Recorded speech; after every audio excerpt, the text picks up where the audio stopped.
Hello guys, welcome to my YouTube channel. My name is Preeti. Today I'm coming with new topic that is TOTS. TOTS Nursing Management and Leadership का topic है for BSc Nursing. Let's start with the introduction. So in nursing management, TOTS is a civil wrong that can lead to liability for damage categorized as either intentional, for example, assault, battery, false imprisonment, and unintentional like negligence and malpractice. So in nursing management tort क्या है एक civil wrong है एक तरीके का civil wrong है that can lead जो क्या लीड करता है लायबिलिटी फॉर डैमेज जो डैमेज कर सकता है यानी हार्म कर सकता है किसी भी पर्सन को और ये हमारा जो टॉट है ये दो टाइप में कैटेगराइज किया गया एक intentional and unintentional so intentional and unintentional हो सकता है जिसमें assault battery false imprisonment negligence malpractice जो हम आगे डिस्कस करेंगे then it is a wrongful act against the persons and property दूसरी डेफिनेशन ये है कि जो क्या है टॉट एक रॉन्गफुल एक्ट है जो कि अगेंस्ट द पर्सन पर्सन हमारा क्लाइंट यानी कि पेशेंट हो सकता है एंड प्रॉपर्टी उसकी प्रॉपर्टी के अगेंस्ट कोई रॉन्गफुल एक्ट करना that is called taught so type of taught जो हमने पहले डिस्कस किया है स्टार्टिंग में कि taught it categorise into two category intentional and unintentional intentional taught means कि the persons are doing the things in the conscious state conscious मतलब जानबूझ के कोई हार्म किया गया डैमेज किया गया पेशेंट के साथ डैमेज किया गया जो होगा इंटेंशनल अनइंटेंशनल टॉट क्या होगा कि that the happen this should be not under the conscious means it can be happen due to the unconscious state unconsciously हो गया जानबूझ के कोई भी हार्म नहीं किया गया that is called unintentional thought तो अनइंटेंशनल थॉट में हमारा जैसे आ सकता है assault first one assault assault क्या है द थ्रेटनिंग और putting a patient is in reasonable fear of harm or offensive contact. For example, if you don't cooperate, I will give you an injection anyway. Assault means क्या है कि किसी भी person को threat करना ठीक है थ्रेट करना पेशेंट को या हार्म पहुंचाना पेशेंट को in a reasonable fear of harm कि उसको डराना धमकाना और ऑफेंसिव कॉन्टेक्ट के थ्रू क्या करना उसको डराना धमकाना थ्रेटन करना दैट इज कॉल्ड असॉल्ट जैसे कि अगर हमने पेशेंट को बोला कि इफ यू डोंट कोऑपरेट अगर हम जैसे कोई इंजेक्शन दे रहा है कोई प्रोसीजर कर रहे हैं तो पेशेंट से बोल सकते हैं अगर तुम कोऑपरेट नहीं करोगे तो मैं तुम्हें इंजेक्शन दे दूंगी एनीवे तो मैं तुम्हें क्या कर दूंगी इंजेक्शन दे तो एक थ्रेटन हो गया क्या कर रहे हैं हम मतलब उसको असॉल्ट कर रहे हैं डरा रहे हैं next one the battery battery भी इंटेंशनल होता है it is actual intentional and unconsented unconsented harm of harmful or offensive physical contact with patient and this can include the administration of medication against a patient will actually touching a patient without consent for example performing a procedure without consent means कि जो battery क्या है कि ये actual intentional and unconsented and harmful एक offensive physical contact है with patient patient के साथ फिजिकल कांटेक्ट करना वो भी बिना पेशेंट के कंसेंट लिए जैसे कि वो हो सकता है कि हम एडमिनिस्ट्रेशन मेडिसिन एडमिनिस्टर कर रहे हैं पेशेंट को और without permission without taking a consult to with the patient तो वो हमारा बैटरी हो सकता है जैसे एक्चुअली मींस अगर हम देखें इसका मतलब क्या है कि actually touching a patient without consent patient को हम फिजिकली टच कर रहे हैं बिना उसके कंसेंट के जैसे कोई भी प्रोसीजर हम परफॉर्म कर रहे हैं विदाउट कंसेंट बिना किसी कंसेंट के पेशेंट से कंसेंट लिए बिना हम उसको उसको टच करना उसके फिजिकल कांटेक्ट फिजिकल टच करना without any consent that is called battery next in the false imprisonment false imprisonment क्या हो सकता है कि the restricting a patient movement without legal justification में हम पेशेंट को क्या कर रहे हैं रिस्ट्रिक्ट कर रहे हैं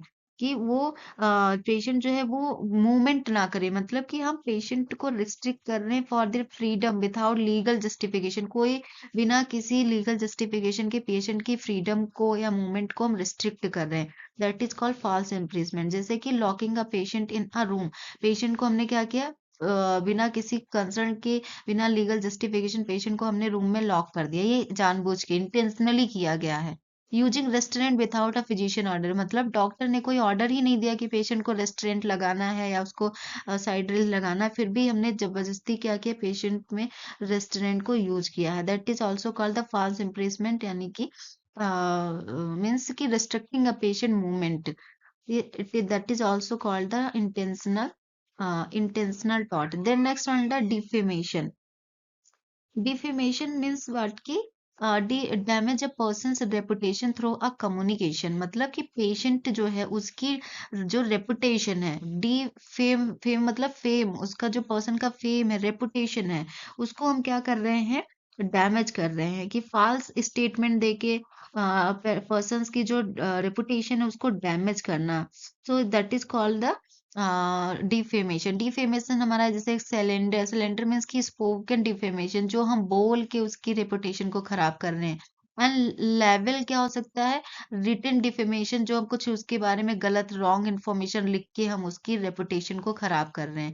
दैट इज कॉल्ड डिफेमेशन. जैसे फॉर एग्जांपल क्या हो सकता है, telling a colleagues a patient has a mental disorder without evidence. मतलब हम अपने कलीग से बता रहे हैं कि पेशेंट को मेंटल डिसऑर्डर है, जबकि हमारे पास उसके खिलाफ कोई एविडेंस भी नहीं है. Just only I have saying, मतलब हम उसको क्या कर रहे हैं, सिलेंडर मीन्स कि बोल के हम उसकी रेपुटेशन को खराब कर रहे हैं कि पेशेंट को मेंटल डिसऑर्डर है. That is called defamation.